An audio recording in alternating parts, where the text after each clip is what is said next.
Hi, I'm Dr. Josh Vance with Komizo Diagnostics.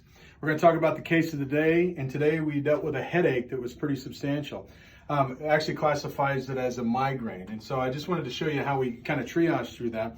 So our patient came in. We know that they have a history of having a cervical kyphosis, or a reversal of the curve of the neck, which then stretches the posterior neck muscle. So we can kind of narrow that down for where that would be from the original cause of that, having that difference of position.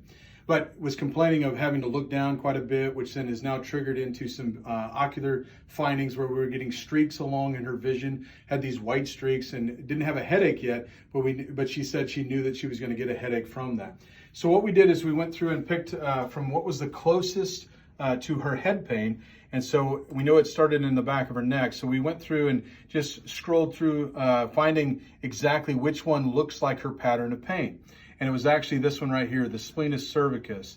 And so as we were going through, we found that we were having a lot of eye symptoms with it. And this one, it causes stabbing pain that comes from behind the eye, which kind of gives us some identifying features of what that migraine would look like.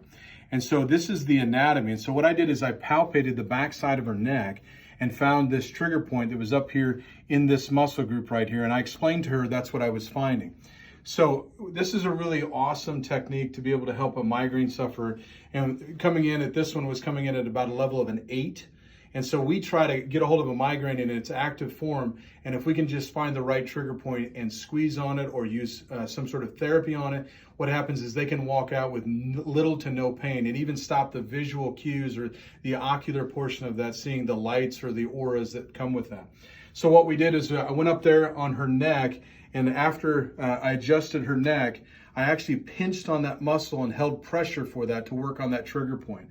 And each time, I did it 3 times. At the end of the 3rd time, she actually had no head pain, which is awesome. So I prescribed her the stretches to do at home with this, and she got she got those as a printout to follow up with it, and also gave her home exercises.